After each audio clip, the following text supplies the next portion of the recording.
I found my daughter-in-law's diary hidden in a drawer while I was babysitting my grandson. Phase 1, get pregnant, check. Phase 2, isolate him from his mother. In progress, I'm glad you're here with me. Please like this video and listen to my story till the end and let me know which city you're listening from. That way I can see how far my story has traveled. I took pictures of every single page. Then I put the diary back exactly where I found it and finished folding the laundry like nothing had happened. By the time my son got home that evening, I'd already sent the photos to my attorney. 3 weeks later, my daughter-in-law discovered that documenting your manipulation plan in writing is evidence. And judges don't like it. But let me start at the beginning, because this wasn't a simple case of not liking my daughter-in-law. This was something much more calculated. I'm 67 years old. I taught high school English for 36 years. I retired 3 years ago with a full pension and bought a small house near my son. My husband died 8 years ago from pancreatic cancer. It was quick. 4 months from diagnosis to death. We'd been married 32 years. My son Kevin is 38. He's an architect, smart, kind, maybe a little too trusting. He was always the kid who gave people second and third chances, who believed what they told him even when it didn't add up. He met Rachel 4 years ago at a professional conference. She was 29. Worked in marketing for a tech company. Pretty, confident. They dated for 6 months before she moved into his condo. Another 6 months before they got engaged. I liked Rachel at first. She was polite to me, smiled at family dinners, asked appropriate questions about my day. But there were small things that bothered me. The way she'd touch Kevin's arm when she wanted to redirect a conversation. The way she'd say we when talking about decisions that were clearly just hers. The way she'd mention how busy they were whenever I invited them over. They got married 2.5 years ago. Small ceremony, 50 people. I paid for the rehearsal dinner. Rachel's parents had divorced years ago and neither had money to contribute. I didn't mind. I was happy Kevin was happy. Rachel got pregnant 7 months after the wedding. Kevin was thrilled. He called me from the doctor's office after the first ultrasound. He was crying happy tears. He said he couldn't wait to be a dad. The pregnancy was rough. Rachel had severe morning sickness for the first 4 months. I offered to help. Bring groceries, make meals. She said no, thank you. She said she had it under control. My grandson Oliver was born on a Tuesday in March. 8 pounds, healthy lungs. Kevin sent me a photo from the hospital. He looked exhausted and ecstatic. I asked when I could visit. Rachel said they needed a few days to settle in. I understood. New parents need time. A few days turned into 2 weeks. I finally got to meet Oliver when he was 16 days old. Rachel answered the door, looking tired. She said I could stay for 30 minutes. Oliver needed to eat and then nap. I held my grandson and felt my heart crack open. He was perfect. He smelled like milk and baby soap and possibility. Kevin hovered nearby, looking anxious. Rachel sat on the couch, scrolling her phone. I asked if they needed anything, diapers, food, help with laundry. Rachel said, no, thank you. They had a system. I visited twice more in the next month. Both visits were short. Both times Rachel seemed irritated that I'd come. Then the cancellations started. Sunday dinners that had been a family tradition since Kevin was a kid suddenly didn't work for them. They were too tired. Oliver was fussy. They needed to stay home and rest. I offered to bring dinner to them.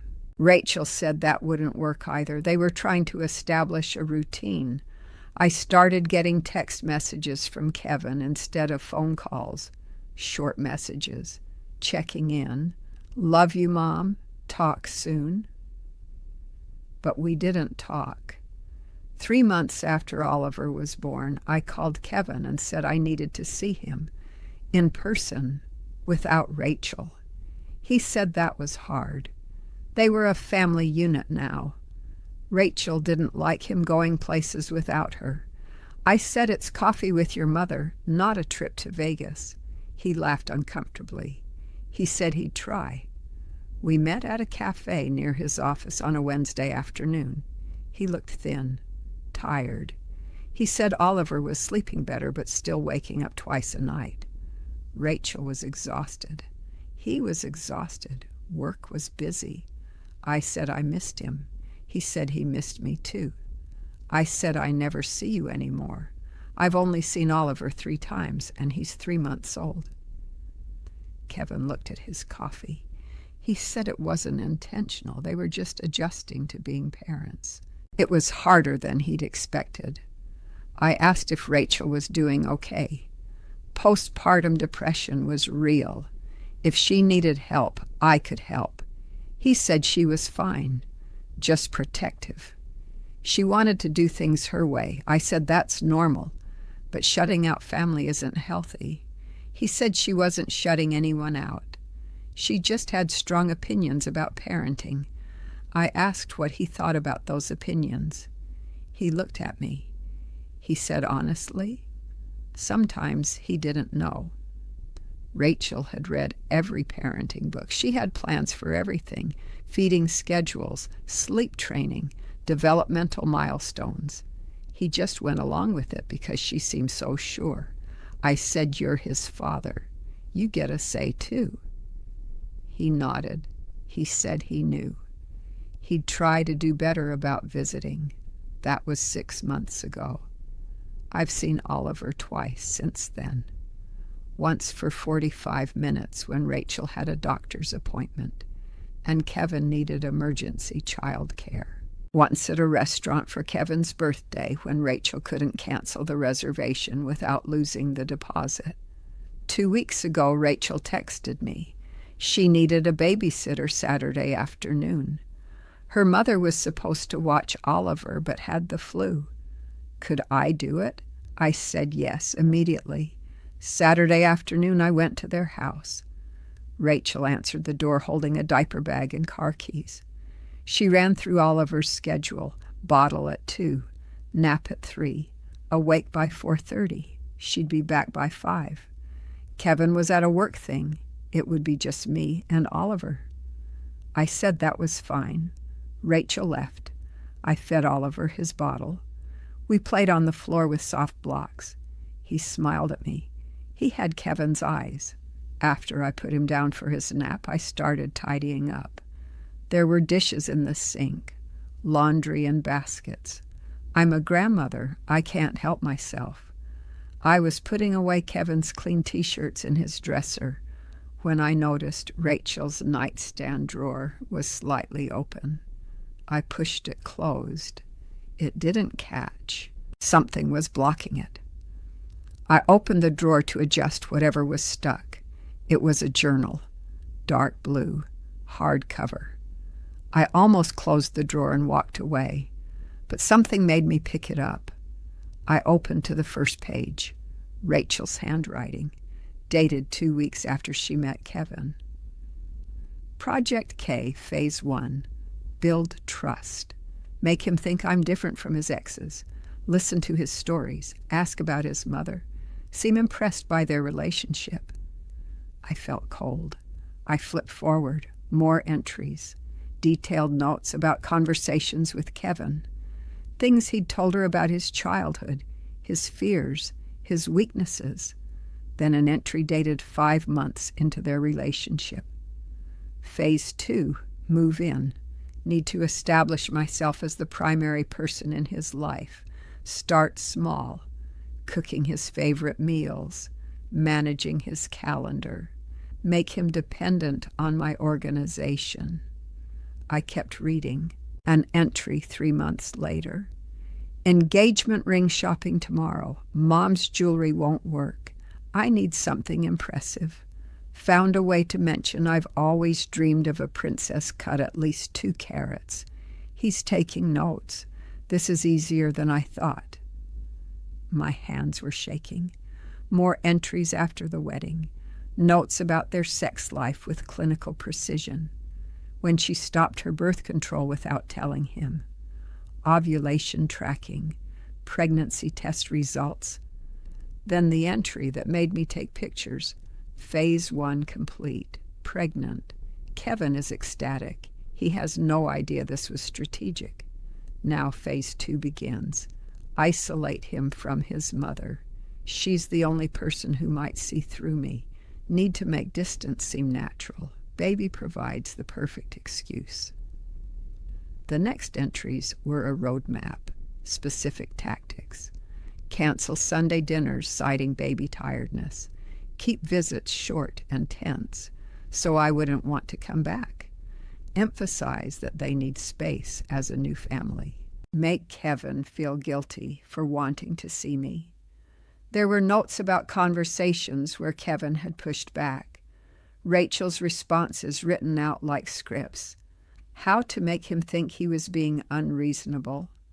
How to frame his relationship with me as unhealthy attachment. The most recent entry was dated 4 days ago. Kay's mother is getting persistent. She called him at work. She's worried. This is dangerous. Need to escalate. Plan. Tell Kay his mother is overbearing and affecting my mental health. Make him choose between us. He'll choose me. He has to. I'm the mother of his child. I took pictures of every page, 23 pages total. I used my phone. My hands were shaking so badly some of the photos came out blurry. I took them again. Then I put the diary back exactly where I'd found it. I closed the drawer. I went downstairs and finished folding the laundry.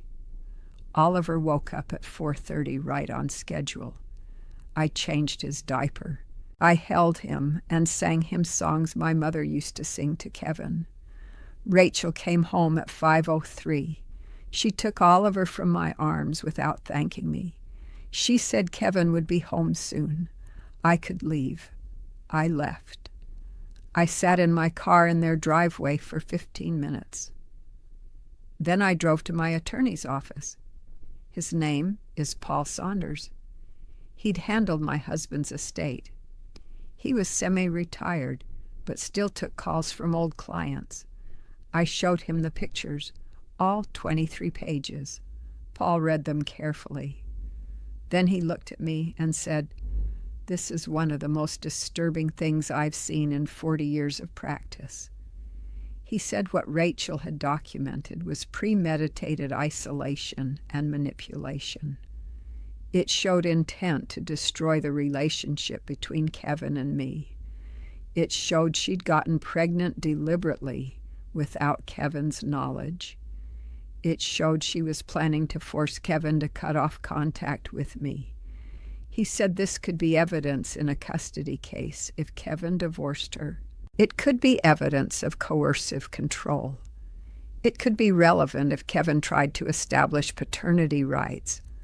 I said I don't know if Kevin will believe me. Paul said, then we need to make it impossible for him to deny. We drafted a letter. It outlined what I'd found, included printed copies of the diary pages, and requested that Kevin meet with me and a mediator to discuss the situation. The letter emphasized that I wasn't trying to destroy his marriage. I was trying to protect him from someone who saw him as a project, not a partner. Paul mailed the letter to Kevin's office, certified mail. We made sure Rachel couldn't intercept it. Kevin called me 3 days later. His voice was strange, tight. He said he'd gotten my letter. I said I was sorry he had to find out this way. He said he'd confronted Rachel. She'd admitted the diary was real. She said it was from early in their relationship when she was insecure and trying to figure out how to make things work. She said people write terrible things in journals they don't mean. She said I'd violated her privacy by reading it. I said the entry from 4 days ago wasn't early in your relationship. He was quiet for a long time. Then he said he didn't know what to think. He needed time. I said, take all the time you need. I'm here when you're ready. That was 10 days ago. I haven't heard from him since, but Rachel called me yesterday. She was crying. She said I'd ruined her life. Kevin had moved into the guest room. He wasn't speaking to her. He'd consulted a divorce attorney, all because I'd snooped through her private things. I said I found evidence that you've been systematically manipulating my son for 4 years. She said everyone has private thoughts. Writing them down doesn't make them real. I said you documented getting pregnant without his consent. You documented a plan to isolate him from his mother. Those aren't private thoughts. That's a blueprint for abuse. She hung up. This morning, I got a text from Kevin. It said, "Can we meet? Need to talk. We're meeting tomorrow." I don't know what he's going to say. I don't know if he'll choose to work on the marriage or end it. I don't know if I'll ever have a normal relationship with my grandson. What I do know is that I found that diary for a reason. I was in the right place at the right moment to see the truth. And sometimes the truth costs you everything but saves your soul. What would you do in my situation? Thank you for listening to my story.